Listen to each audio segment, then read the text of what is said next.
parésie droite.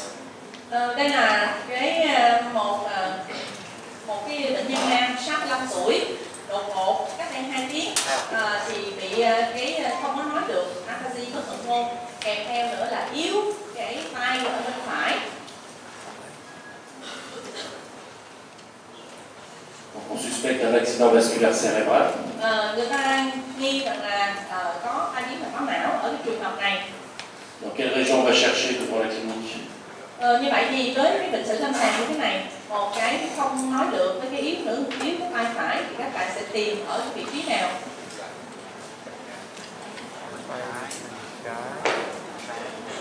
Donc, hémiparésie droite, on va chercher dans l'hémisphère gauche. Bây giờ vì có yếu cái tay trái thì cho nên yếu tay phải cho nên mình sẽ đi tìm tổ bắn cầu trái. L'aphasie, on va aussi chercher dans l'hémisphère gauche. Và bệnh nhân có cái không nói được aphasia thì mình cũng đi tìm cái xương tổn bắn cầu trái.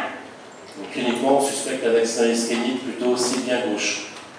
Thì với cái lâm sàng như thế này thì mình chủ yếu mà mình sẽ nghĩ tới là một cái tai biến mạch máu não thuộc vùng chi phối của động mạch não giữa bên trái. Alors, quand on suspecte un accident vasculaire cérébral, il faut faire une imagerie cérébrale en urgence. Khi các bạn nghĩ tới một cái tai biến mạch máu não trên lâm sàng thì chúng ta sẽ chụp cái hình CT cấp cứu.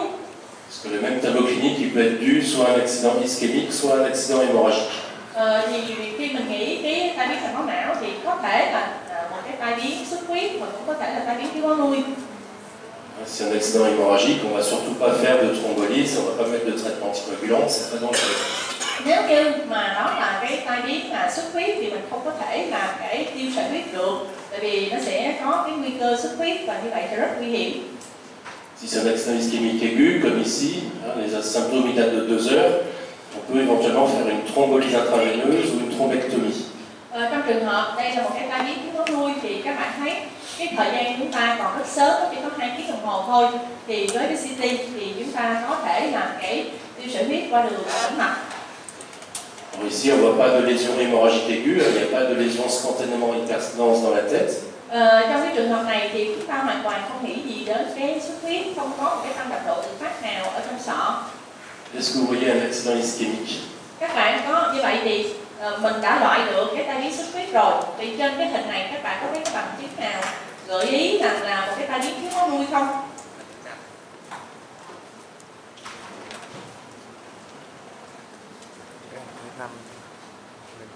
C'est même pas facile, même avec la clinique, on ne voit pas grand-chose. Không phải lúc nào cũng dễ dàng ha, kể cả là trong trường hợp này mình biết lâm sàng nó là như vậy, mình cũng chú ý tới những cái vùng mà có thể bị bệnh, nhưng mà trên trường hợp này thì cũng khó không có nhận ra.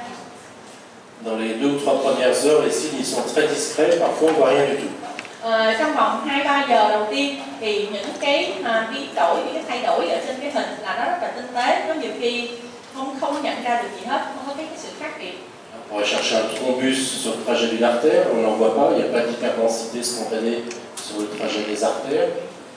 Ví dụ như trong trường hợp này mình đi tìm dấu trực tiếp, mình tìm thử xem nó có cái cục huyết khối ở trong động mạch hay không, thì mình đi xem chỗ vị trí đường đi của cái động mạch, không có thấy cái huyết khối ở trong động mạch.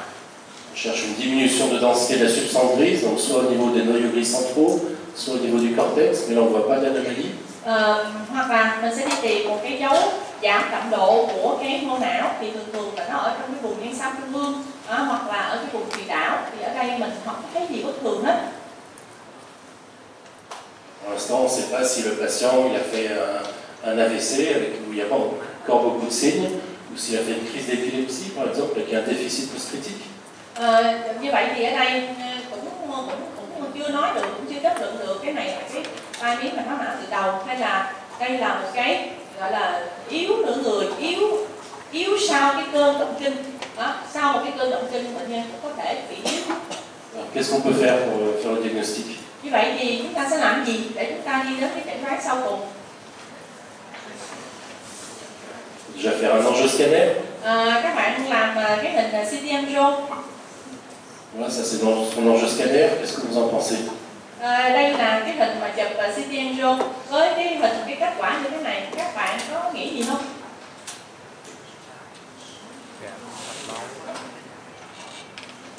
On ne voit pas de grosse occlusion artérielle, on voit bien les terminaisons des carotides, les artères sylviennes, les branches sylviennes des deux côtés, on en a. Ở đây thì mình thấy cái động mạch cảnh trong, rồi động mạch ở giữa, động mạch não trước ở bên phải, rồi ở bên trái vẫn thấy được các nhánh của động mạch ở giữa. On n'a toujours pas le diagnostic. On n'a toujours pas le diagnostic. Cho nên tới đây mình vẫn chưa có cái chẩn đoán gì hết. Mais si on fait une séquence de perfusion, on voit qu'il y a un trouble de perfusion. Nhưng mà nếu mà tiếp tục chúng ta làm cái định tưới máu não thì chúng ta thấy một cái có nuôi ở đây. La perfusion, ça renseigne sur la vascularisation des capillaires, des tout petits vaisseaux. On ne voit pas ces tout petits vaisseaux sur l'angioscanner. Sur l'angioscanner, on voit les gros vaisseaux, mais parfois il y a des occlusions distales qu'on ne voit pas bien sur l'angioscanner. Thì mục đích của cái hình mà CT tưới máu não là mình để coi cái phần mao mạch. Thì cái hình CT angio hồi nãy mình thấy là hình CTA đó, mình chỉ coi được các mạch máu lớn thôi, chứ mình không có coi được các cái mạch máu nhỏ, coi được cái phần mao mạch. Thì nhờ cái hình CT tưới máu não mình mới đánh giá được cái vùng mao mạch. Ce patient a une occlusion d'une branche sylvienne superficielle gauche en distalité avec un trouble de perfusion. Trong cái trường hợp này thì như vậy là cái vùng mà cái máu nuôi của mình mình thấy nó có rối loạn tưới máu nuôi, và cái vùng của mình là cái vùng nông của cái động mạch ở giữa. Et là, il y a un logiciel qui vous dit là où c'est rouge, le cerveau il est mort, et là où c'est vert, c'est encore vivant. On peut sauver la zone qui est verte si on débouche l'artère. Trên cái hình này nhờ cái phần mềm nó sẽ cho mình biết được cái màu đỏ là cái vùng mà mô não đã chết rồi, còn cái màu xanh là cái vùng mà mô não nó vẫn còn sống. Thì nếu như mà mình lấy được cái huyết khối ở trong cái động mạch thì mình có thể cứu được cái vùng màu xanh. Alors là, même s'il n'y a pas beaucoup de tissu à sauver, ça peut être intéressant de faire une thrombolyse intraveineuse, comme c'est une occlusion distale. Ça peut marcher sur les occlusions distales, ça peut améliorer un peu le patient. On peut faire une thrombolyse intraveineuse là. Thì ở đây mình thấy là cái vùng mà nó còn sống đây, nó rất nhỏ. Thì với cái lượng này đó, nếu mà mình ly giải huyết khối, mình dùng cái tia sợi huyết qua đường tĩnh mạch đó, mình vẫn có thể cứu được cái phần này chứ không bắt buộc là làm qua đường động mạch.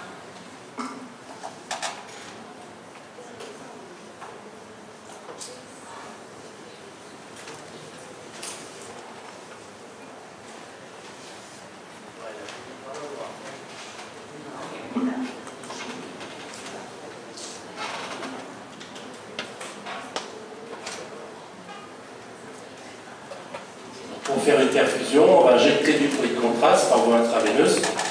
Để làm cái hình CT tưới máu não thì chúng ta sẽ tiêm cái thuốc cản quang vào tĩnh mạch. Le principe c'est le même au scanner ou en IRM. Cái nguyên tắc, cái nguyên lý mà để có được cái hình CT tưới máu não hoặc là cộng hưởng từ tưới máu não là giống nhau. Au scanner on injecte le iode, en IRM on injecte du gadolinium, mais autrement le principe c'est le même. Đối với CT thì chúng ta sẽ tiêm thuốc cản quang có iốt, còn đối với cộng hưởng từ thì chúng ta tiêm cái thuốc tương phản có gadolinium, còn cái nguyên tắc của hai kỹ thuật này thì giống nhau. On injecte à la pompe, un peu fort, 4 cc par seconde, 5 cc par seconde. Chúng ta sẽ dùng một cái bơm pin điện để chúng ta bơm, và cái tốc độ bơm sẽ là khoảng 4-5 cc, 4-5 ml một phút. Si vous avez une petite voie veineuse qui ne permet pas de faire un gros débit, vous pouvez quand même faire une perfusion à plus bas débit, ça donne quand même des renseignements utiles. Si vous avez pas une bonne voie veineuse, vous avez un petit cathlon, vous pouvez quand même injecter à 2-3 cc par seconde, vous aurez quand même des bons renseignements. Oui, c'est possible, oui. Nếu như mà cái đường tĩnh mạch của mình đó, nó không có tốt lắm, cái đường kính của cái tĩnh mạch nó nhỏ, thì các bạn vẫn có thể bơm với tốc độ khoảng 2-3 ml phút cũng được, không có 2-3 ml giây cũng được, và cũng cho cái kết quả như nhau, không sao hết. Donc on injecte le produit, puis on va faire des coupes toutes les secondes, toutes les 2 secondes, toutes les 3 secondes par exemple. On va dire toutes les 2 secondes pendant 1 minute pour un niveau de coupe ou bien pour plusieurs niveaux de coupe. Ở cùng một cái vị trí của cái não thì chúng ta sẽ chụp các cái hình cách nhau khoảng 2 giây, 3 giây, tức là cứ mỗi 2 giây đến 3 giây thì chúng ta chụp cái một lần và chụp kéo dài trong vòng 1 phút. Voilà, donc là, c'est le même niveau de coupe. Là, le point de contraste, il n'est pas encore arrivé dans la tête. Ví dụ như đây là cái hình đầu tiên, các bạn thấy các lát cắt đó là hình dạng của nó giống nhau hết. Thì đây là cái lát cắt đầu tiên, lúc này thì là chưa có thuốc đi vào trong mạch máu. Il commence juste à arriver dans les grosses artères, on voit les artères cérébrales antérieures. Bắt đầu thuốc nó đi vào, thì ở đây chúng ta thấy là thuốc nó ở trong cái động mạch não trước. Après, progressivement, on voit les artères plus distales. Ensuite, après, on commence à voir les capillaires. Et après, on ne voit plus que les veines. Rồi, tiếp theo nữa thì chúng ta thấy được các cái mạch máu ở xa, ở thận. Đó, rồi chúng ta thấy ở cái phần mau mạch. Đó, rồi sau đó thì chúng ta chỉ còn thấy thuốc ở trong phần tĩnh mạch mà thôi. Alors là, c'est l'exemple d'une tumeur cérébrale. Đây là một cái ví dụ về một cái u não. On voit que la tumeur est très hypervasculaire. Dès les temps précoces, il y a une très forte vascularisation capillaire de la tumeur. Thì chúng ta thấy là cái u này là có nhiều mạch máu tới lui. Đó, thì ở cái giai đoạn mà cái phần hoạt động mạch sớm thì nó đã có thuốc rất là nhiều. Selon le scanner que vous avez, vous pouvez faire soit un seul niveau de coupe, si vous avez un scanner dans les barrettes. Si vous avez 64 barrettes, vous pouvez faire beaucoup de niveaux de coupe, ouvrir tout le cerveau. Thì tùy theo cái máy CT của các bạn là nó có bao nhiêu lát cắt. Nếu mà ví dụ như là chúng ta cái máy chúng ta chỉ có một giải đầu dò thôi, thì mình chỉ làm ở một vị trí thôi. Còn nếu như mà giả sử như mình có máy 64 lát cắt đi, thì cái vùng phủ của mình nó rộng hơn, thì mình sẽ làm được nhiều lát cắt. Les scanners récents, on peut faire tout le cerveau, toutes les 2 secondes. Thì nếu mà ví dụ như giờ cái máy của các bạn nó rất là hiện đại, các bạn có rất nhiều lát cắt, thì nó chụp rất là nhanh, và như vậy thì mình lấy được toàn não, cứ mỗi 2 giây mình chụp một lần, mỗi 2 giây mình chụp một lần. Après, à chaque niveau de coupe, on regarde comment circule le produit de contraste. Và ở mỗi một cái vị trí của lát cắt đó, thì chúng ta sẽ quan sát để coi là cái thuốc cản quang nó đi vào trong mạch máu ở từng thời điểm vậy nó thay đổi như thế nào. C'est utile dans plusieurs situations. Cái kỹ thuật mà CT tiếng nói não này nó có lợi trong nhiều cái tình huống khác nhau. Par exemple, là c'est une tumeur cérébrale. On sait que les tumeurs malignes, elles sont plus vascularisées que les tumeurs bénignes, en tout cas chez l'adulte. Đối với mà người lớn á, thì chúng ta biết rằng là các cái u não ác tính á, thì cái mạch máu của nó tới nuôi nhiều hơn. Si on hésite entre un abcès cérébral et une tumeur maligne, comme une métastase, on peut faire une séquence de perfusion. Ví dụ như bây giờ chúng ta trên cái hình CT chúng ta không phân biệt được đây là áp xe não hay là cái u ác tính hoại tử, thì chúng ta có thể sử dụng cái perfusion này. La paroi des abcès elle est peu vascularisée, alors que la paroi des tumeurs malignes, les métastases et glioblastome, elle est hypervasculaire. Một cái vỏ bao của cái áp xe não thì có ít mạch máu tới lui, trong khi một cái vỏ của cái u ác tính hoặc hoại tử thì sẽ có nhiều mạch máu tới lui. De toute façon, si vous suspectez un abcès ou une tumeur, vous allez injecter le produit de contraste.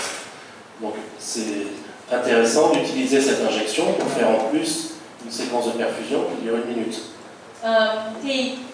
Nếu mà mình làm cái hình CT không có thuốc, khi mình nghĩ hoặc là cái này là áp xe não hoặc là cái này là u não, thì như vậy mình sẽ phải bổ sung tiếp cái phần là có viên thuốc. Như vậy thì mình lợi dụng cái thuốc của mình á, mình làm luôn cái hình perfusion. Thì cái hình này nó chỉ tốn có 1 phút thôi, thì mình sẽ có được thêm nhiều thông tin hơn. L'imagerie de perfusion, c'est la routine. C'est vraiment la routine.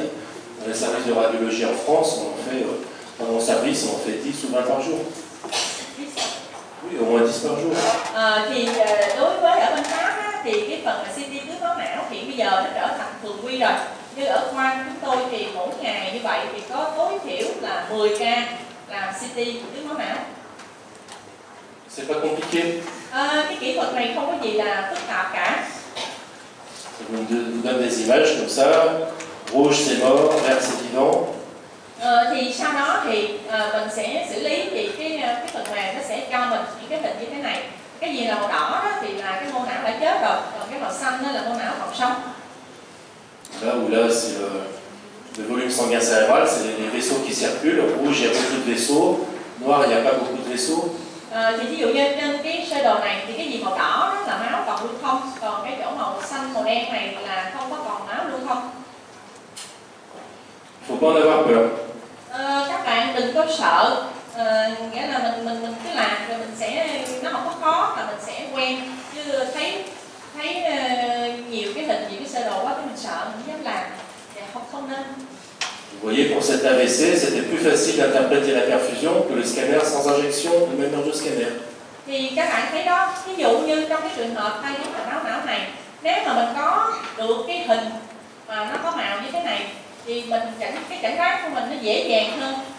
Thay vì là các bạn có cái hình không có thuốc hoặc là cái hình CT angio mình đâu có dám kết luận gì, còn với cái hình mà tưới máu não có màu như vậy thì chẩn đoán của mình nó dễ dàng hơn. Si vous n'êtes pas très fort, vous devez avoir peur du scanner sans injection, vous devez ne pas avoir peur de la perfusion, c'est beaucoup plus facile. Vous devez avoir peur d'interpréter un scanner sans injection, c'est plus difficile qu'interpréter une perfusion. Thì thật ra ông nói là mình sợ đọc cái hình tưới máu não, nhưng mà đúng ra đọc cái hình mà không có tiêm thuốc á, thì nó sợ hơn, nó khó hơn là đọc cái hình tưới máu não này. Ne me croyez pas, mais moi je vous dis la vérité, c'est la vérité que je vous dis. Đó thì đó là cái kinh nghiệm của ông hồi đó, thì với lại ở trong khoa ông thì các bác sĩ mới làm thì sợ, nhưng mà đúng ra là làm cái hình tưới máu não đọc dễ hơn là cái hình CT không đấy hoặc là CT angio. Ça peut être très utile. Như vậy thì cái thông tin của nó rất là có ích cho mình.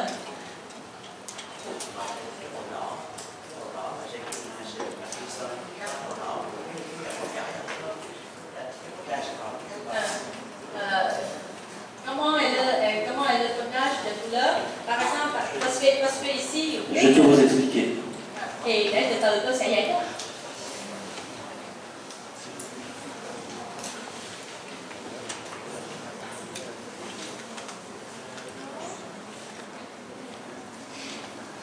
Alors, quand on injecte du fluide de contraste, on peut regarder l'évolution de la densité de l'image. D'abord, le contraste n'est pas arrivé dans la tête. Sur les premières images que je vous ai montrées, le contraste n'était pas arrivé. Donc la densité ne change pas. Ça, c'est le temps. Ça, c'est la densité. Thì bây giờ khi mình tiêm thuốc cảm quang vào trong mạch máu á, thì mình sẽ làm gì? Mình sẽ quan sát cái đậm độ của cái thuốc ở trong cái mạch máu theo thời gian. Thì cái đường biểu diễn thì đây là theo thời gian, và đây là cái đường đậm độ của cái thuốc đó, mà mình thấy cái nồng độ thuốc đó là nó biểu diễn là nó màu trắng nhiều hay không. Thì những cái lát cắt đầu tiên thuốc nó chưa có vào trong mạch máu thì mình không có thấy. On fait des images toutes les 2 secondes. Toutes les 2 secondes, on fait une mesure de densité et on va obtenir quelque chose, une valeur. Thì như vậy thì trong những cái giây đầu tiên, cứ mỗi 2 giây mình chụp lần, mỗi 2 giây mình chụp lần, mỗi 2 giây mình chụp lần. Nhưng mà ở cái giai đoạn đầu thuốc nó vẫn chưa có vào mạch máu, cho nên mình vẫn chưa có thấy màu trắng. Donc jusque là, le contraste n'est pas arrivé, la densité de l'image ne change pas. Như vậy thì cái thuốc đó chưa có vào, cho nên là cái đậm độ của cái mạch máu cũng không có gì thay đổi. Ensuite, quand le contraste arrive dans la tête, la densité va augmenter. Il y a l'iode qui est blanc, donc ça va, la densité va augmenter. Thì sau đó thì khi thuốc nó vào trong mạch máu thì chúng ta thấy là cái mạch máu nó trắng lên, tại vì thuốc nó cái iốt nó làm tạo màu trắng, thì cái nó trắng dần đó, và tới lúc cái đỉnh cao nhất, cái trắng nhiều nhất. Et après, quand on injectait à la pompe rapidement, le contraste va ressortir de la tête et la densité va revenir à la normale. Thì chúng ta bơm bằng cái bơm tim tự động, thì thuốc nó vào trong cái não của mình, nhưng mà rồi nó cũng đi ra, thì khi bắt đầu thuốc nó ra khỏi cái mạch máu của não thì cái đậm độ nó giảm dần đi. Alors, on peut décrire plein de choses compliquées. Thì ở đây các bạn thấy người ta mô tả nhiều cái chuyện thấy rất là rắc rối. Là, c'est le temps qu'il faut pour que le contraste arrive dans la tête. Cái khoảng này là khoảng thời gian để cho thuốc nó đi vào trong cái mạch máu não. Ça, c'est le temps pour que le contraste change au maximum, pour que la densité change au maximum. C'est le temps public. Đây là cái thời điểm, đây là cái thời gian để cho thuốc đạt được cái đỉnh cao nhất. La largeur de la courbe, c'est le temps moyen pendant lequel le sang circule dans la tête. Cái chỗ mà cái khoảng rộng nhất là cái thời gian mà thuốc nó lưu thông ở trong cái não. La surface de la courbe, c'est le volume de vaisseaux qui circulent dans la région qu'on regarde. Cái diện tích ở trong cái đường ở dưới cái đường biểu diễn này, đó là cái thể tích máu ở trong cái vùng đó. Alors, si on a un AVC, le contraste ne va pas arriver dans la région qui est morte. Les vaisseaux, ils seront morts, il n'y aura pas de sang qui va circuler, il n'y aura pas de contraste qui va circuler dans le vaisseau, la courbe, elle restera plate. Đối với một cái vùng não mà nó đã bị thiếu máu nuôi mà nó chết rồi thì không có máu ở trong cái vùng đó, như vậy thì là không có thuốc đi vào trong mạch máu ở cái vùng não đã chết. Như vậy thì mình không có được cái đường biểu diễn này, và cái đường đó nó sẽ là cái đường thẳng mặt ngang luôn, tại vì thuốc nó không có vô được trong cái vùng đó. Dans les zones d'AVC, là où il y a de la nécrose, les vaisseaux ils sont détruits, ils ne circulent plus, donc ça restera noir. La densité sera la même au début comme à la fin, ça va pas bouger. Như vậy thì trong cái vùng mà cái mô não mà nó đã hoại tử, cái mạch máu nó đã bị hư rồi, thuốc nó không có vô được, trong đó không có máu lưu thông. Như vậy thì nếu mà mình vẽ cái đường cong mà thuốc đó thì nó thẳng từ đầu cho đến cuối, thì không có thuốc vô được. Ça correspond aux zones rouges de l'AVC de tout à l'heure, là où c'était mort.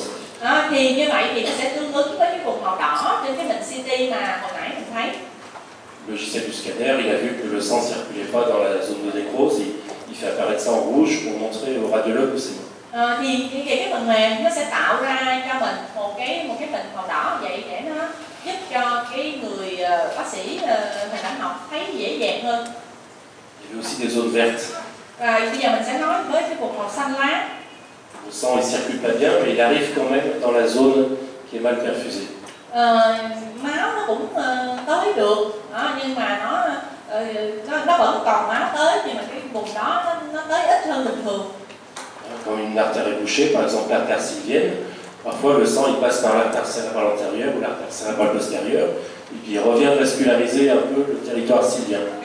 Ví dụ như giờ giả sử như mình bị tắc cái động mạch ở giữa đi, thì nó sẽ có những cái nhánh tàn hệ từ cái động mạch ở trước hoặc từ động mạch ở sau để nuôi cho cái vùng động mạch ở giữa nó bị tắc. Thành ra là trong cái vùng này nó vẫn có máu tới nuôi nhưng mà nó ít hơn.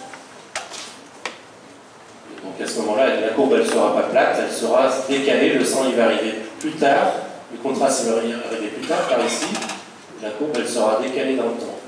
Parce que le sang il met plus de trajet pour arriver. Thì trong trường hợp đó cái đường biểu diễn của mình nó sẽ như thế nào? Máu nó sẽ tới trễ hơn, thay vì nó đi trực tiếp bằng cái động mạch ở giữa thì nó đi qua các tàn hệ của động mạch ở trước hoặc động mạch ở sau. Như vậy thì cái đường mà thời gian để đạt cái đỉnh để có thuốc ở trong đó nó sẽ chậm hơn, nó lệch hơn, và cái đỉnh cao thì nó cũng thấp hơn, tức là cái đường của mình nó sẽ lệch sang bên tay phải, tức là thuốc nó tới chậm hơn và cái nồng độ thuốc nó cũng thấp hơn.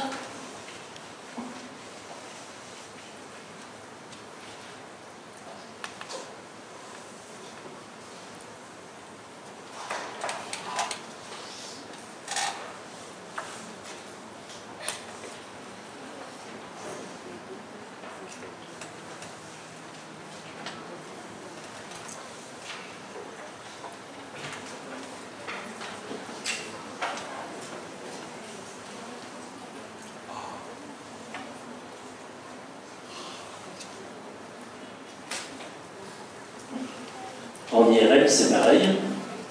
Trên cộng hưởng từ thì nó cũng tương tự như vậy.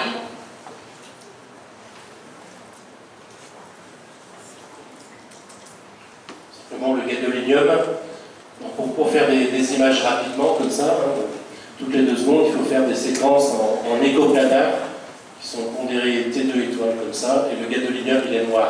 Contrairement à l'iode, il est noir, il est noir.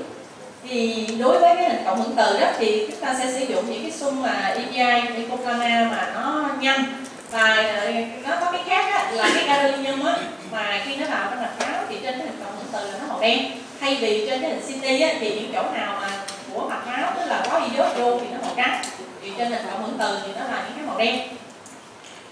Donc là on a fait différentes images dans le temps, au même niveau de coupe.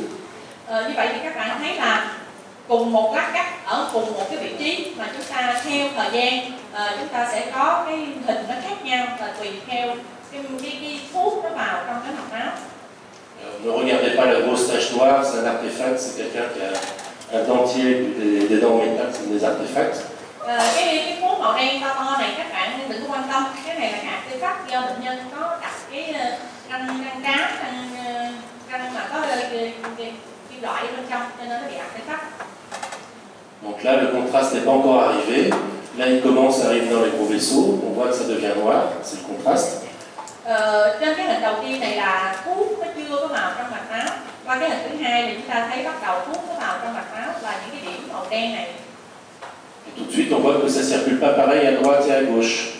Và các bạn thấy mà so sánh cái lưu thông của máu ở mắt cầu phải và mắt cầu trái thì thấy nó khác nhau. Thuốc nó vào được trong các mạch máu ở mắt cầu phải, trong khi mắt cầu trái không có thuốc vào. Là, on voit que le contraste, il arrive bien du côté droit, mais du côté gauche, il arrive très mal. Cái tương phản ở hai mắt cầu trái và phải trên cái hình này là rất rõ. Thuốc nó vào rất nhiều ở trên các mạch máu mắt cầu phải, trong khi mắt cầu trái thì không có thuốc, không có mạch máu, không có lưu thông, thuốc nó không vào được. Il y a un beau trou de perfusion dans le territoire silien gauche. Như vậy thì chỗ này là mình gọi là có rối loạn tứ máu não ở cái mắt cầu trái. Alors, si on regarde bien, il y a différentes zones dans ce trou de perfusion. Thì chúng ta thấy mình đánh giá được cái vùng mà có rối loạn tứ máu. Il y a une zone où le contraste n'arrive jamais. Par ici, par exemple, il n'y a jamais de contraste. C'est mort, c'est complètement mort. Les vaisseaux ils sont bouchés, le cerveau il est mort par ici. Nếu mà các bạn nhìn chi tiết hơn nữa là có những cái vùng hoàn toàn không có một chút máu tới nào hết. Đó, thì cái vùng này là cái vùng não mà hoàn toàn nó đã chết rồi. Là par contre il y a des zones où le contraste il arrive plus tard et pas beaucoup, mais il arrive quand même, donc ça c'est encore vivant. Trong khi đó thì ví dụ như cái vùng ở phía ngoại biên, phía bên ngoài này nè, thì vẫn còn mạch máu tới lui, nó tới nhưng mà nó tới chậm. Đó, thì những cái vùng này là cái vùng còn sống, có máu, vẫn còn máu tới lưu thông tới lui nhưng mà nó tới chậm và tới ít hơn bên kia. Comprenez ou pas? Các bạn có hiểu cái nguyên lý không? Bon, si on n'a pas de logiciel compliqué, on peut juste regarder les boucles natives, on voit comment circule le contraste. Nếu mà chúng ta không có được cái phần mềm mà nó tính toán sẵn cho mình thì mình quan sát bằng những cái lát cắt trực tiếp như thế này cùng một vị trí ở nhiều thời điểm khác nhau và mình quan sát cái lượng thuốc nó lưu thông ở trong mạch máu của các cái vùng. Si vous avez un scanner multibarrette et que vous n'avez pas de logiciel pour traiter la perfusion, vous pouvez quand même faire la perfusion et l'interpréter. Đó, thì nếu mà chúng ta không có được cái máy mà đa lát cắt, đa giải đầu dò và có một cái phần mềm mà cho nó thuận tiện á, thì chúng ta có thể làm thủ công mình quan sát như thế này. Aussi demander à l'ordinateur, j'aime bien les images en couleur.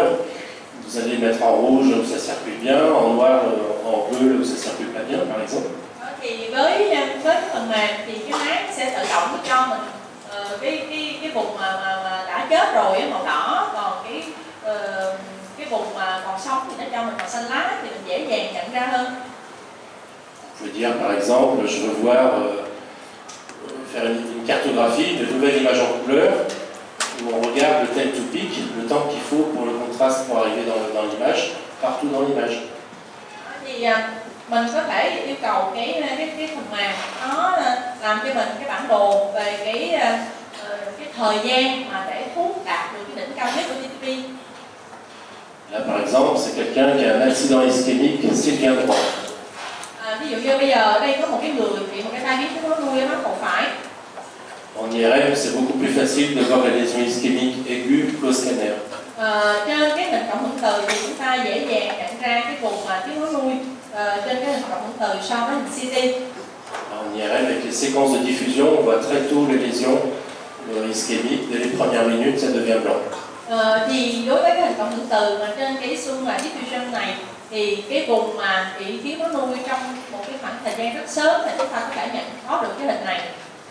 Chez ce patient, on voit qu'il y a un infarctus silien profond, on ne voit pas de lésion du territoire silien superficiel. Trên cái bệnh nhân này là chúng ta có một cái nhồi máu não mà thuộc vùng chi phối sâu của động mạch não giữa, còn cái phần nông của động mạch não giữa thì không có bị ảnh hưởng. Là, on a les coupes de la perfusion, vous voyez, à différents temps à l'injection. Trên đây là chúng ta cũng có cái hình tứ máu não hoặc cộng hưởng từ, và em cảm thấy là nó ở những cái thời điểm khác nhau. Donc on voit que ça circule plus lentement dans le territoire sylvien droit que de l'autre côté. Là, ça circule un peu plus lentement dans le territoire sylvien droit que de l'autre côté. Thì chúng ta thấy là cái lưu thông của máu ở bên bán cầu phải nó chậm hơn so với bán cầu trái. Et on voit que ça circule quand même pas mal, même si le contraste il arrive de façon un peu retardée, il arrive quand même beaucoup dans le territoire sylvien superficiel. Mặc dù là nó chậm hơn so với cái bên trái, nhưng mà các bạn thấy là ở cái thời điểm chậm này chúng ta vẫn còn thấy là có máu nó vẫn còn lưu thông ở trong cái vùng này. C'est d'ailleurs pour ça que l'AVC, pour l'instant, il est limité au territoire sylvien profond, parce qu'il y a des bottes collatérales du territoire sylvien superficiel. Cái điều đó nó giải thích rằng là cái nhồi máu nó chỉ ở cái vùng sâu thôi, còn cái vùng nông này là nhờ cái bàn hệ, cho nên là máu nó vẫn còn nuôi được ở cái vùng nông của động mạch ở giữa. Voilà, mais là où c'est blanc en diffusion, ça ne circule pas du tout. Là c'est blanc, ça reste blanc, ça reste blanc, ça reste blanc. Thì các bạn thấy cái vùng não này là cái vùng não chết rồi. Đó, thì vì sao vậy? Vì ở trên cái hình tướng máu não hoàn toàn mình thấy dù là ở giai đoạn sớm hoặc là ở các cái giai đoạn sau không có máu lưu thông gì ở trong cái vùng này, tức là nó vẫn hoàn toàn trắng, không có thuốc, không có màu đen ở bên trong. Alors si on met une oroille, une région d'intérêt du côté sain, on regarde la courbe la forme du 1 là, comme ça. C'est la courbe 1. Bây giờ nếu mà mình có thể mình đặt một cái con trỏ mà cái vùng mình quan tâm, ví dụ như cái vùng này là cái vùng ở bên trái ha, là cái số 1, thì mình coi cái đường biểu diễn số 1 là cái đường mà sụt giảm tín hiệu. Đó, thì đây là của cái bên trái, là cái bên bình thường. Les courbes sont juste inversées par rapport au scanner parce que le contraste est noir au lieu d'être blanc. Donc les courbes sont dans ce sens-là ou dans ce sens-là. Thì các bạn thấy rằng là cái đường này nè, nó đối ngược với cái đường ở trên CT.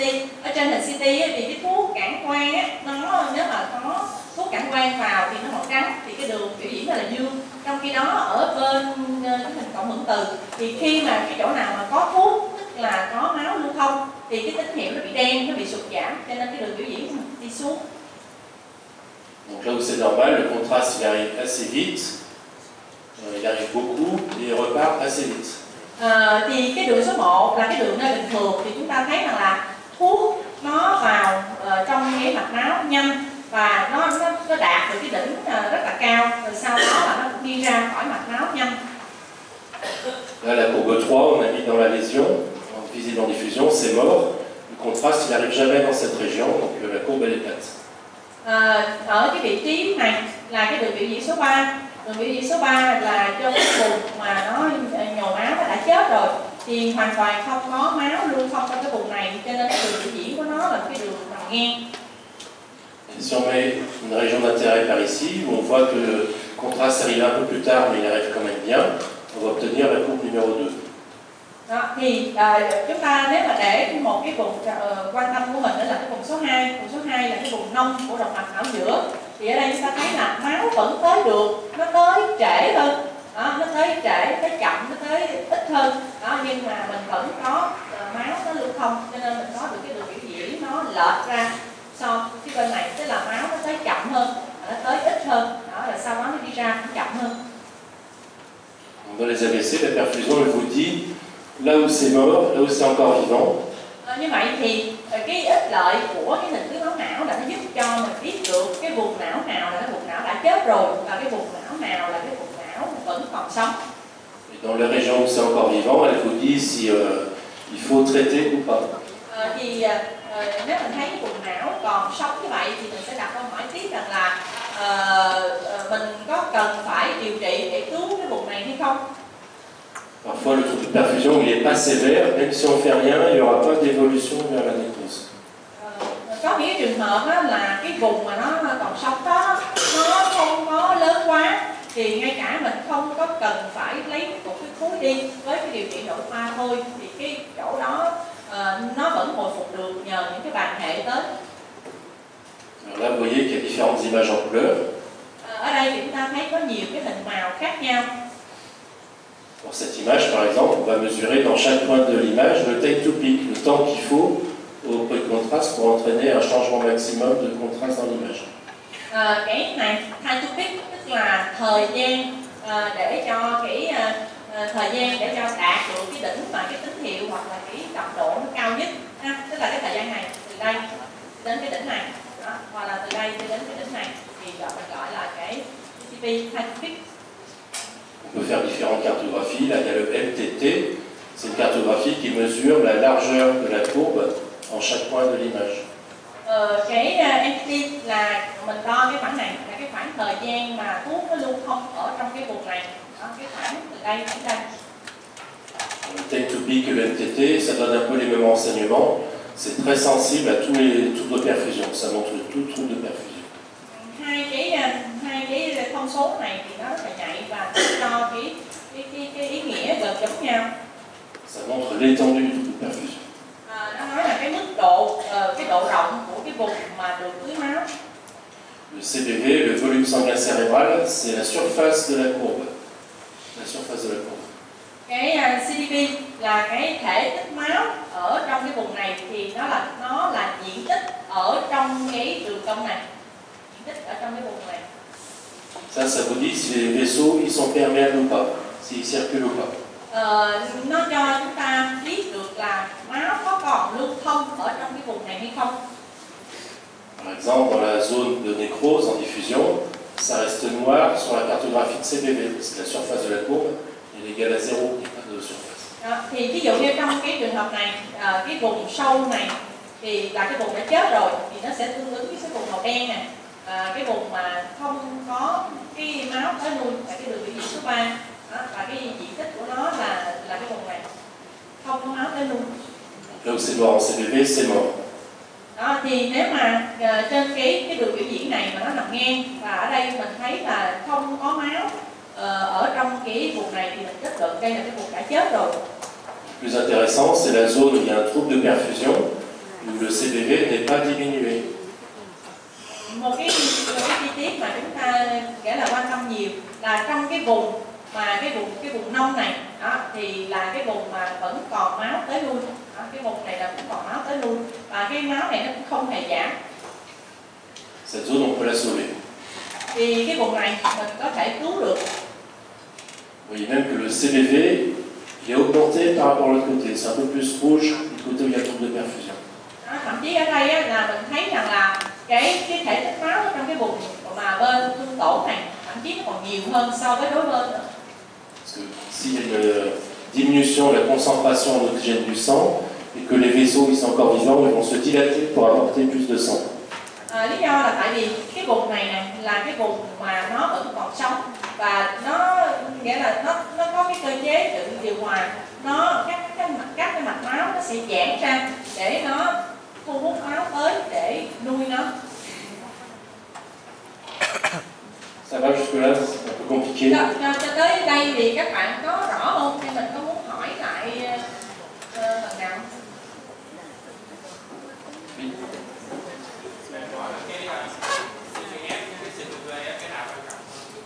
Différence. Le CPV, c'est le volume des vaisseaux qui sont perméables. C'est un volume en millilitres. Le CBF, c'est un débit. C'est le sang qui passe dans ces vaisseaux perméables par seconde, par exemple par minute. Cái CBV thì chữ V là chữ volume ha, tức là thể tích máu nó lưu thông trong đây.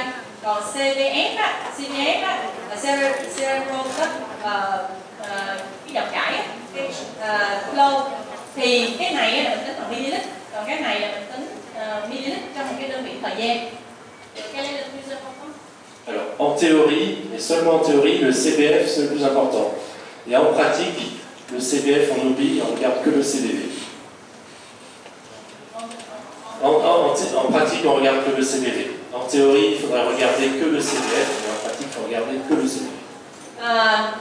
Như vậy thì hai cái này, một cái là cái lưu lượng, còn một cái là cái thể tích, thì cái nào quan trọng hơn? Thì ông nói là về mặt lý thuyết thì người ta quan tâm tới cái lưu lượng, tức là có được bao nhiêu ml trong một đơn vị thời gian. Nhưng mà trên thực tế thì người ta nhìn cái hình CDV chứ người ta không có quan tâm nhiều lắm tới cái CDF.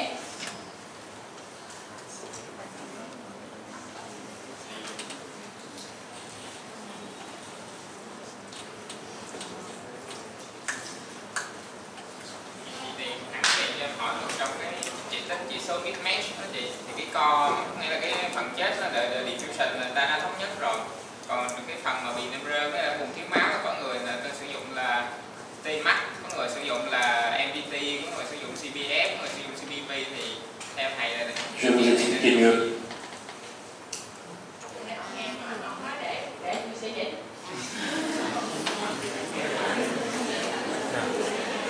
Nghe tiếng Việt luôn, tháo.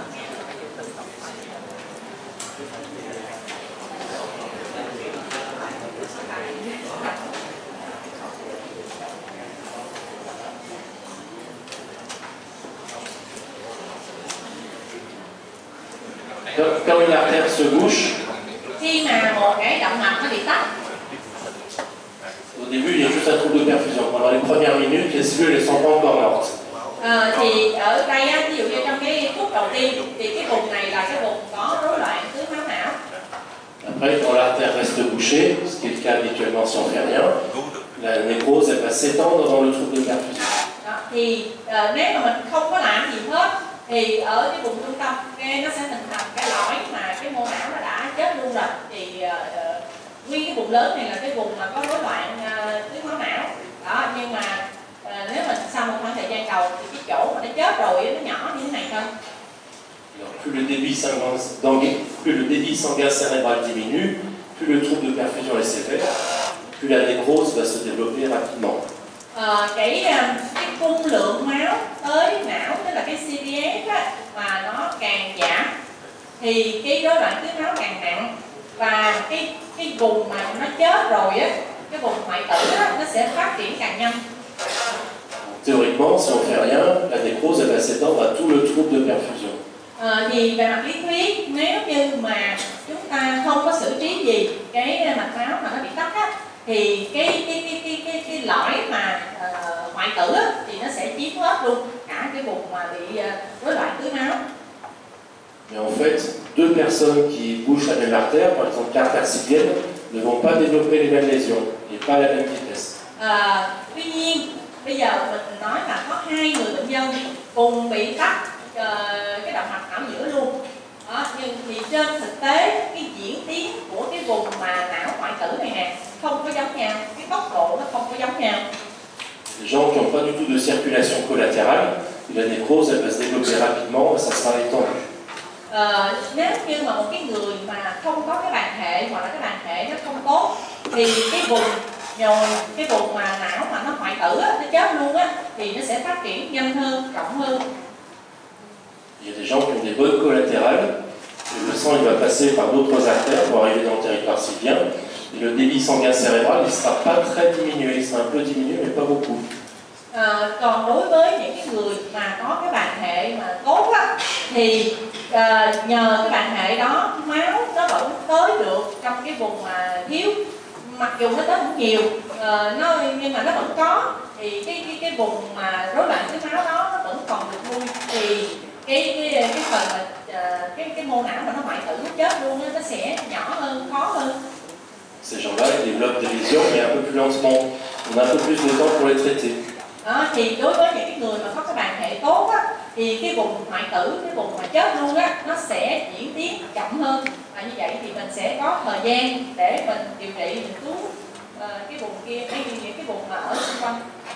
Si vous travaillez avec un stroke center, vous sauvez des gens qui sont sévères tout de suite et d'autres qui ne sont pas sévères tout de suite. Thì nếu mà các bạn làm ở một cái trung tâm mà tập trung rất là nhiều cái bệnh nhân mà tai biến mạch máu não, thì các bạn sẽ thấy là có những bệnh nhân là ngay từ đầu là cái biểu hiện của họ rất nặng, nhưng mà có những bệnh nhân thì ban đầu cái biểu hiện của họ không có nặng lắm. Le risque de nécrose, théoriquement, il dépend de la diminution du débit sanguin cérébral. Cái bệnh mà nó có trở nặng hay không, cái mức độ thương tổn nó có nặng hay không là nó phụ thuộc vào trong cái cung lượng máu, cái lưu lượng máu, cái CDF tới trong cái vùng này. Ça, c'est la vérité. Le problème, c'est qu'en imagerie, on a du mal à mesurer précisément le débit sanguin cérébral. Thì cái đó mình nói về mặt lý thuyết, nhưng mà trên thực tế mà nhìn cái trên hình ảnh thì mình rất là khó đánh giá cái lưu lượng như thế nào. C'est plus facile de mesurer le volume sanguin cérébral. Cho nên là đo cái thể máu mà tới một cái vùng nào đó thì nó dễ hơn là đo cái lưu lượng máu ở trên hình ảnh học. C'est pas plus facile, mais c'est plus pratique. Thì tôi không có nói là nó dễ hơn, nhưng mà nghĩa là nó thực tế hơn.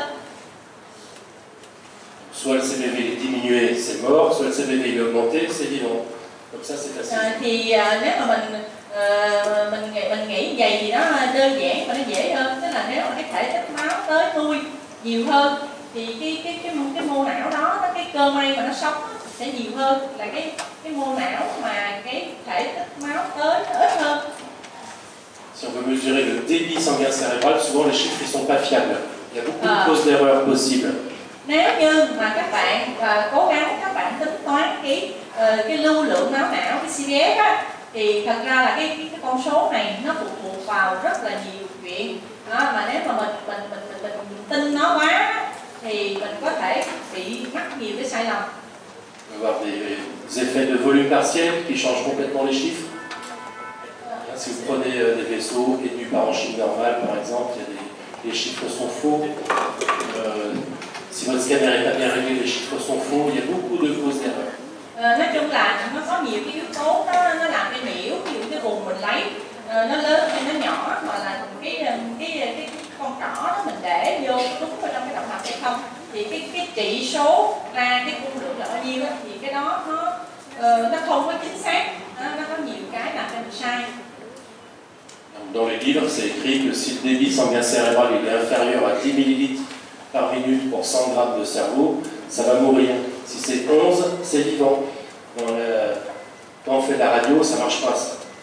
Thì ví dụ như trên lý thuyết thì người ta nói rằng là nếu như mà cái lưu lượng máu CPF là dưới 10 ml cho 100 mg não trong 1 phút á, thì cái mô não đó là chết. Còn nếu mà cái lưu lượng đó là 11 ml trên 100 g mô não trên 1 phút thì cái mô não đó là còn sống. Nhưng mà trên thực tế á, mà mình áp dụng cái đó vô trên hình ảnh học á, thì có con số đó nó không chính xác.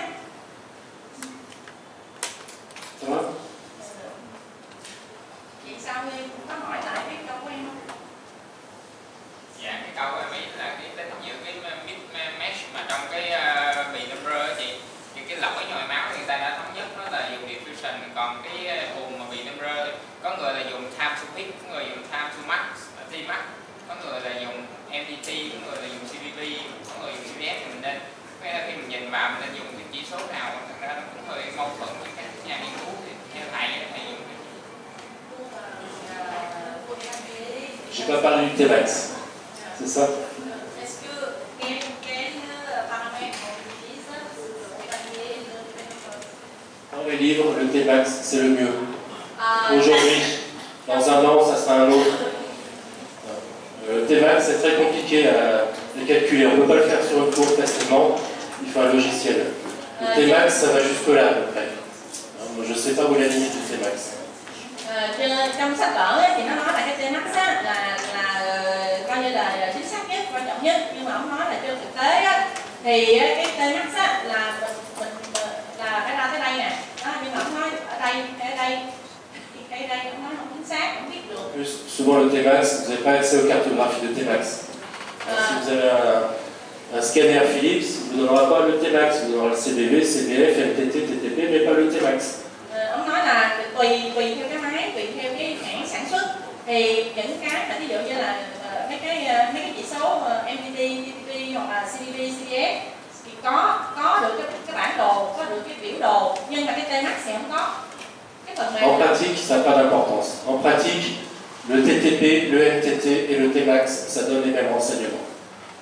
Thì ông nói là trên thực tế á, thì cái Tmax với cái TTP với cái MTT này á, nó không có cho nhiều thông tin. Même renseignement. Cho cùng một cái ý nghĩa. En pratique, la théorie c'est différent, mais en pratique, quand vous êtes en train d'interpréter votre scanner, le balader là, vous regardez TTP, MTT ou Tmax, c'est pareil.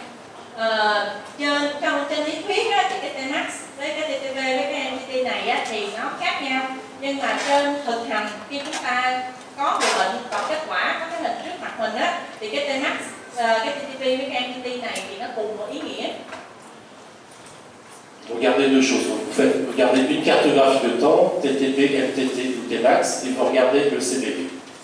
Đó, thì mình có thể chỉ nghĩa là coi cái bản đồ, cái biểu đồ của cái TTP, MTT hoặc là cái Tmax ấy, coi cãi cũng được. Đó, nhưng mà chúng ta phải quan tâm nhiều nhất tới cái bản đồ của CDD. Pour les cartographies, TTP, MTT ou Tmax, vous comparez un hémisphère par rapport à l'autre. Đối với trên thực hành á, thì với hai cái bản đồ này thì mình sẽ so sánh cái bán cầu bên này và cái bán cầu bên kia. Si la différence de délai est inférieure à 2 secondes, il y a peu de risque de nécrose. Nếu như mà cái thuốc nó tới trễ hơn khoảng 1-2 giây thì cái nguy cơ mà cái mô não nó sẽ hoại tử thì không có, ít hơn. Et plus la différence de temps d'arrivée de contraste entre les deux côtés est importante, plus le risque de nécrose est important. Nếu như mà cái sự khác biệt, cái thuốc nó tới trễ hơn cái khoảng thời gian mà nó tới trễ sau á, so với cái bên lành á, mà nó tới trễ quá thì cái nguy cơ mà hoại tử nhiều hơn. Alors, c'est vrai qu'il y a différents logiciels commerciaux. Hein. Ils ont tous des principes différents. Il y en a qui ne mesurent que le CBV, d'autres qui mesurent à la fois le MTT et le CBV, d'autres qui regardent le Tmax. Ils sont tous différents. Il n'y a pas de, c'est pas homogène. Nghĩa là tùy theo các cái hãng sản xuất, ở trên thị trường thì có nhiều hãng khác nhau, thì mỗi hãng nó tạo ra một cái phần mềm. Có hãng cái phần mềm của nó chỉ đo một cái thông số thì thôi, có hãng thì nó đo nhiều cái thông số khác nhau và không có giống nhau giữa các hãng. Le meilleur logiciel, vous savez lequel c'est? Le meilleur logiciel pour traiter la perfusion. C'est celui que vous avez chez vous. C'est pas thì celui bây qui est dans giờ les livres. mình thì cũng đâu có cái điều kiện nào để chọn là cái phần mềm nào, thì bây giờ mình có cái phần mềm nào thì mình sẽ làm quen, mình hiểu kỹ cái phần mềm của mình, thì cái đó là cái tốt nhất.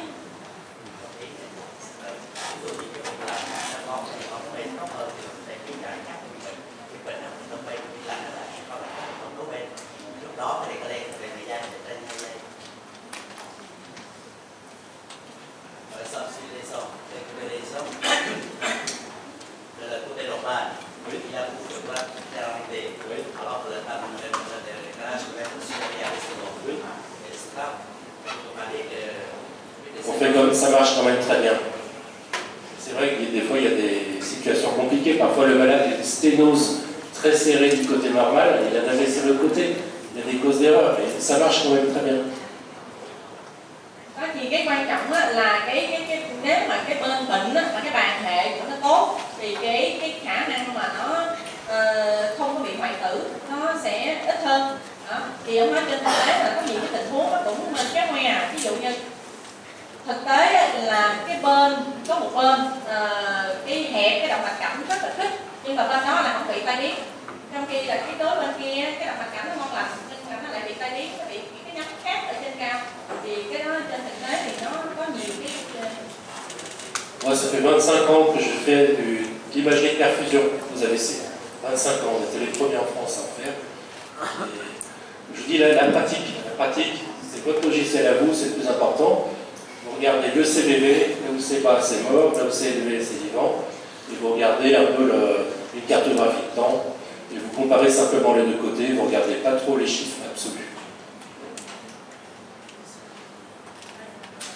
Ông nói là trong theo cái kinh nghiệm của ổng mà trong 25 năm ổng thực hành về cái tai biến mạch máu não này á, thì ổng thấy rằng là trên thực tiễn thì ổng sẽ xem cái CDP, coi cái thể tích máu nó tới nhiều hay không, và trên cái bản đồ mà CDP đó thì ổng có thể nói được là cái vùng não nào là cái vùng não gọi là chết, còn vùng não nào là cái vùng năng tố trên sáng.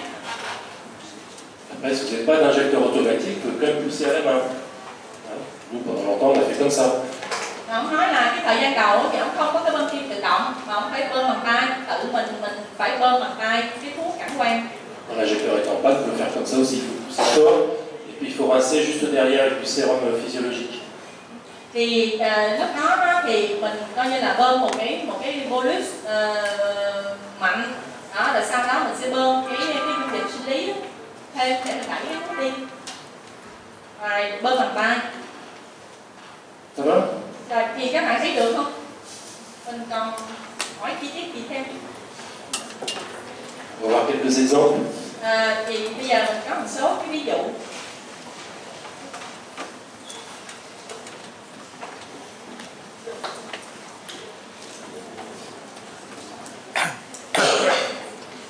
Là, par exemple, c'est un patient qui a une lésion.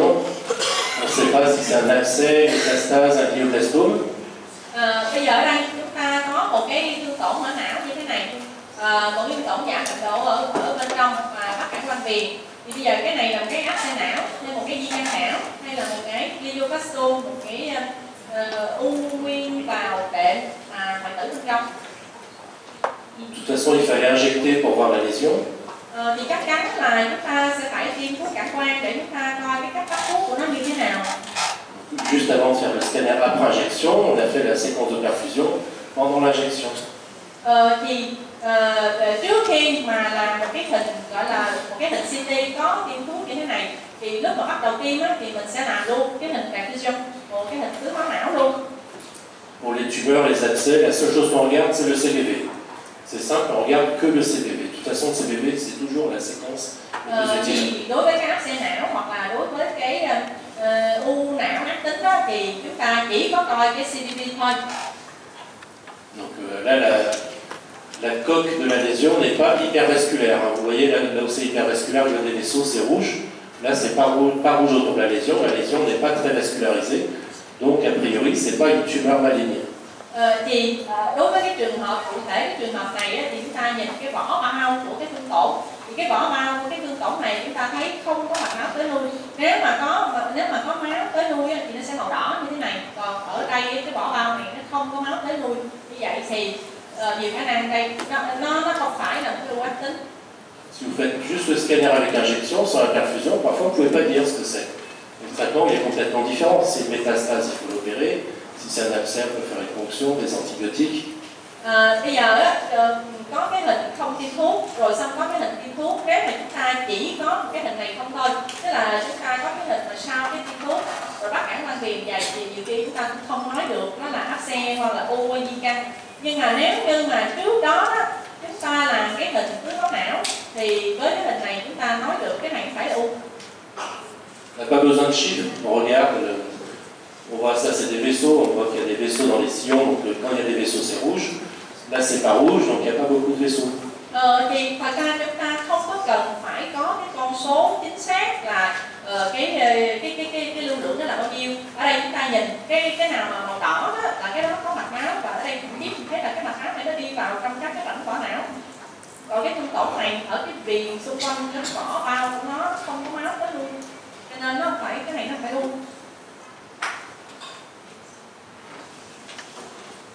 Là c'est une tumeur maligne, parce qu'il y a beaucoup de vaisseaux. Trường hợp này nó là một cái u ác tính có nhiều mạch máu tới lui. Ça c'est le CGV, vous voyez que c'est tout rouge. Đây là cái bản đồ mà CGV, thì các bạn thấy là có rất là nhiều mạch máu, nó toàn là màu đỏ không thôi. Et les autres cartographies, CPF, TTP, MTT, mais on les regarde même pas, on regarde juste le CBV. Mấy cái mà CDF, MTT hoặc là TTP thì chúng ta cũng không có quan tâm đến nhiều. Là on a une lésion, c'est une tumeur maligne, c'est hypervasculaire, c'est des métastases. Trong cái trường hợp này thì ở đây chúng ta cũng có một cái thương tổn, thì trước khi mà mình làm cái hình mà sau tiêm cản quang đó, thì mình lấy cái cản quang đó mình làm cái tưới máu não luôn. Thì ở đây mình thấy là trong cái vùng thương tổn này máu tới nuôi rất nhiều. Đó, thì nó là một cái thương tổn ác tính, và đây là một cái di căn từ cái ung thư phổi. Dans les AVC, c'est pas la peine de faire une perfusion pour tout le monde. Trong cái trường hợp mà tai biến mạch máu nuôi thì không phải là tất cả bệnh nhân mà thiếu máu nuôi chúng ta đều làm cái hình tưới máu não. Si le patient il arrive 24 heures ou 48 heures après son AVC, il n'y aura pas de traitement à faire en urgence. Ça ne sert à rien de faire la perfusion. Ví dụ như bây giờ bệnh nhân này đúng là lâm sàng là bị tai biến mạch máu não, nên là tới bệnh viện là 24 tiếng đồng hồ rồi. Sau khi mà khởi phát cái triệu chứng thì như vậy thì không có một cái, mình không có cái điều trị nào khẩn cấp hết, mình không có cần phải làm một cái gì khẩn cấp cứu. Parfois aussi, sur le scanner sans injection, on voit déjà un caillot dans l'interstitienne. On sait que le patient a un AVC, que l'occlusion elle est proximale, et qu'il faudrait faire une thrombectomie, théoriquement. Thì ví dụ như giả sử một cái trường hợp khác, lâm sàng cũng là tai biến mạch máu não. Rồi chúng ta chụp cái hình CT không thuốc thì chúng ta thấy có cái cục huyết khối ở trong cái động mạch, ở động gần. Thì chúng ta biết rằng là cái bệnh nhân này thì nên cần được phải lấy cái huyết khối, thì lúc đó mình mới làm những cái tưới máu này. Alors, par contre, c'est intéressant si c'est un AIT par exemple, ou c'est un AVC de petite taille qui n'est pas très sévère, le scanner sans injection est normal, l'angioscanner est normal, il faut aller jusqu'à la perfusion, on saura si c'est un accident ischémique ou autre chose. Bây giờ có một cái trường hợp khác nữa là cũng có nuôi nhưng mà cái thương tổn của nó nhỏ, trên cái hình mà không thuốc thì mình cũng không thấy gì, trên cái hình mà CTA, CTO mình cũng thấy nó bình thường. Đó, thì mình nên đi tới tận cùng, mình sử dụng cái hình tưới máu não này để mình coi nó có phải là một cái nhồi máu mà cái diện tích nó nhỏ hay không, hay nó là cái gì khác. Après, choisir de traiter ou pas le malade dans la vie réelle, c'est pas toujours facile. Hein, c'est pas comme dans les livres, c'est bouché, entre embolie, emphétectomie. Des fois, le patient il a des facteurs de risque d'hémorragie, il y a plein d'autres choses à prendre en compte. On hésite, à ce moment-là, ça peut être utile de faire la perfusion. Trên thực tế thì không phải người bệnh nào nó cũng giống như là mô tả trong sách. Ví dụ như mình nói là ở cái người bệnh này cũng là tai biến mạch máu não, nhưng mà trên cái người bệnh này nó có thêm nhiều cái nguy cơ khác, ví dụ như bệnh tim hoặc là rối loạn về trong máu hay nào kia chẳng hạn. Thì để quyết định là nó là một cái điều trị mạnh gì hơn hay không, thì cái hình tưới máu não này nó có thể cho mình thêm thông tin để mình quyết định rằng là có nên cứu cái vùng mà chỉ có nuôi hay không. Comme je vous dis, la perfusion pour les AVC, c'est surtout intéressant pour les AVC qui ne sont pas très sévères, même les AIT. Như tôi nói với các bạn đó là cái tưới máu não, CT tưới máu này nó sẽ có lợi trong những cái trường hợp mà cái trên lâm sàng bệnh nhân cái biểu hiện bệnh nhân không nặng hoặc là những cái tai biến mạch máu não thoáng qua. Đó, thì hai cái trường hợp đó để mình có cái kết luận mà sau cùng thì mình nên có cái hình tưới máu não. Qu'est-ce que vous pensez de ce patient? Suspicion d'AVC? Các bạn nghĩ gì về cái hình này? Cái hình này các bạn có thấy cái thương tổn mà của chứ có nuôi không?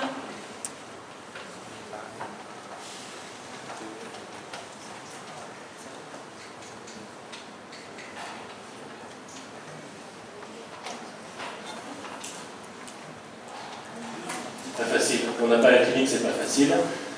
La clinique, c'est suspicion d'accident ischémique, c'est bien droit. Je pense. Cái lâm sàng thì on ne sait pas la clinique. Vous avez traité với cái hình này thì ổng nghĩ rằng là chưa biết lâm sàng là gì, nhưng mà với cái hình này thì ổng nghĩ là tai biến mạch máu não là ở giữa bên phải. Là, c'est difficile. Đó, thì trường hợp này cũng là một trường hợp khó. Si vous faites la perfusion, c'est plus facile. Với cái hình mà không thuốc thì chúng ta khó, chúng ta không nói được gì hết. Nhưng mà với cái hình tưới máu não thì chúng ta sẽ dễ hơn. Vous trouvez pas ça plus facile, vous? Moi, je trouve ça plus facile. Đó, thì tại sao mình chọn cái gì mà nó dễ hơn cho mình? Thì các bạn nên chọn cái tưới máu đi. Moi, ça me fait pas peur de faire la perfusion. Đó, cho nên là tôi thì vẫn thích làm cái hình mà tưới máu não. Tưới máu não. Donc là où c'est rouge, c'est mort, là où c'est vert, c'est encore vivant. Cái gì mà màu đỏ ở trên đây là cái vùng não đã chết rồi, cái vùng màu xanh là cái vùng vẫn còn máu tới lui. Ça va?